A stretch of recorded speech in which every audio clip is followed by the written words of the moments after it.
سلام سلام كورات بيسا كميل لهم سلام لكم. أنا سلامي إكزابير مسكن نسخاتكم لا أبزل لهم وسلامكم بزح ترفيه للي لما عندي كم زيتري أواز لهم بزعبها سويتي في اليوماني حتلكم متأخذ لهم مالتيو حاويركم سكم جرشا مسايس انحو مالتيو في اليومان كابزت أف بيانس ناب أستاد 4 معالتي يقبريو مالتيو حجر ما سويتو ناب ميديا وطيا قالا كم زهابتنا رئينا لما عنتي مالتيو سويتو انتا يايلا انتا تزاري بازويل دما كنقركمي حاوركم مسايس كم جرشا صنحو مالتيو إذا حونا بقر كابزت أف بيانس ناب 4 معالتي يخون ايو مالتيو سويتو دما 4 معالتي ليتن قطرن أب ملاشينا أحرفنا يو بزي عرفتي اندابلتيا بخمي إخاتج أويو ويس نمنتا يوم جويو موازبل تياغيتاتون تياغوانيرو مالت صلاتي اللو وديوم يبقى أسديو إلو زنعمنت كم عينت تياغوانيرو مالتيو فيلا من معينت مسب زبقى سويك عني زصالا السب أيكونن ناي سرح سب سرح صرح زات تنبر من مسب معرخ ندزي زوصح صلسي أي جبرنيو انداولتيا مالتيو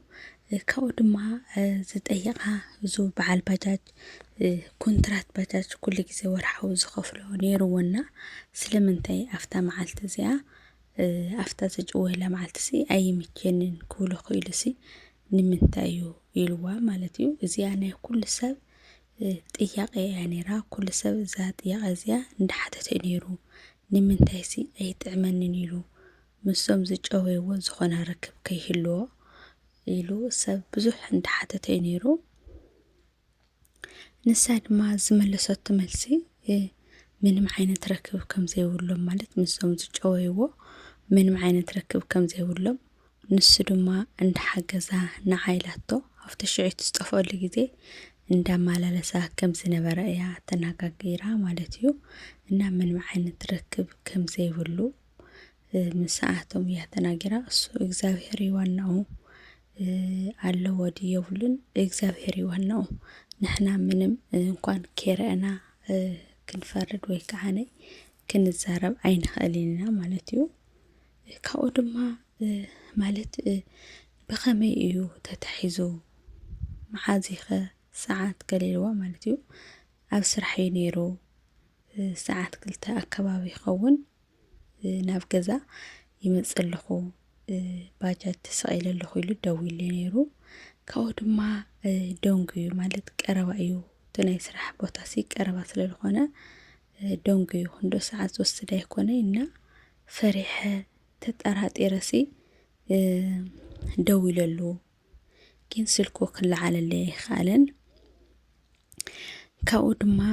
መሊሰ ናብ ካልእ ስልኪ ደው ኢሉ ንስውን ሰርሑ ክለዓለ ይካዓለን መሊሰ ምስ መኮር ኩሉ ስልኩ ተዓጽዩ መጥለብ ኮይኑ እያ ትብል ዘላ ማለት እዩ እዚኦም ኮነ ኢሎም እዮም ገይሮምዎ ማለት እዩ እሳ ትብል ዘላ ኣነ ፊሊሞን ብሂወት ዘለኹ ኮይኑ እስምዐኒ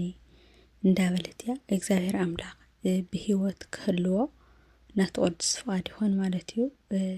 ደቁ ቤተሰቡ ንኩሉ ፈተውቱ ብዛዕባኡ ንጭነቁ ማለት እዩ ብዝበለፀ ከዓ ንደቁ ክብል እግዚአብሔር ኣምላኽ ብሂወት ንክህሉ ተስፋ ይገብር ማለት እዩ እና ትብል ዘላ ዝጥያቐ ዘሎ ዝሓወይ ፊልሞን ምስተጨወየሲ ቅርሺ ክፈሉ ምናምን ዝብሉሲ ኣብዚ ሚድያ ብዙሓት ከምዚ ኢሎምዎም ከምዚ ገይሮም ዝበሃል ብዙሓት እዮም ዝረአዩና ከም ዓይነት ጥያቄሲ ትጠይቅ ትፈልጥ ዶ እንዳበላዩ መጀመርያ 3 ቢኢሞ ማለት እዩ 300,000 ክፈሊ ምሳና እዩ ዘሎ ኢሎምኒ ፀገም የለይ ዝበልኩምኒ ክገብር እየ ግን በርግጽ ከረጋገጽ ስለዘለኒ ዝኾነ ወይ ፎቶ ወይ ቪድዮ ስደድለይና ክኻፍለኩም እየ ከም ዝበለቶም እሳቶም ድማ ምንም ዓይነት መረጃ ከም ዘይሃብዋ ምንም ዓይነት ነገር ከም ዘይሃብዋ እያ ትናገር ዘላ ብድሕሪኡ እውን ብዙሕ ግዜ ይብሉ ነይሮም ከምኡታት ብቴሌግራም በብዙሕ ነገር ይብሉ ነይሮም ካብኡ በቃ ማለት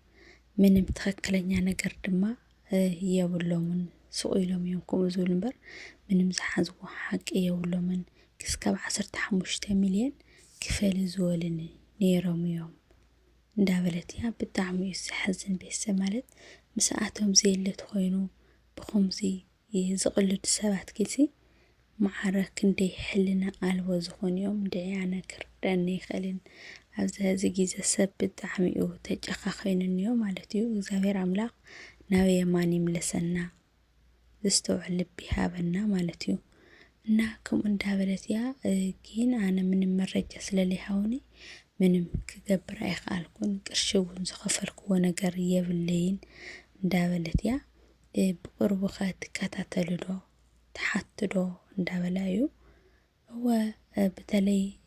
ኣቦኡ ኣለው ቀጻሊኦም እንዳበሉ ይስኸዱ መዓልቲ መዓልቲኦም እንዳበሉ ይስኸዱ ኩልና እውን ብዝተኻለና መጠን ንእልሽና ግን ክስካብ ሎሚ ምንም ዝተረኸበ ፍንጭ የለን እንዳበለት እያ ማለት እዩ ካብኡ ድማ መስታወቂያኡ ዞ ኤቲኤም ካርዲ ናይ ባንክ ማለት እዩ ኣፍቱ መንጎ ኣፍቱ ጥቃ ስራሑ ወዲቑ ከም ዝረኸብዎ እዞም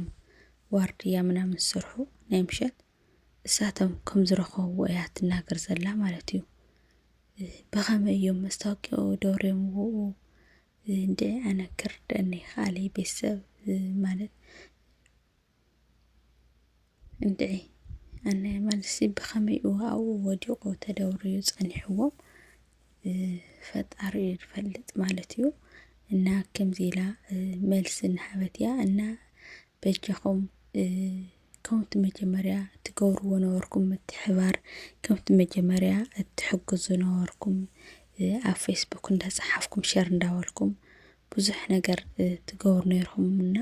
ሕጂ ግን ሸልቲዎ ጉድ ኮይኑ ሰብ እዚ ተግባር እዚ እናቐነሰ እዩ እናደኸሙ እዩና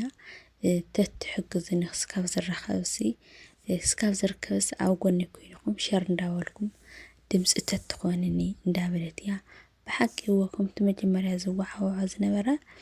ኣይኮነን ኣብ ፌስቡክ ገለ ያው ብዙሕ ተገዲፉ እዩ ሸር ምባል ብዙሕ ኣነ ንባዕለይ እውን ሪአ ኣይፈልጥን እየ ማለት እዩ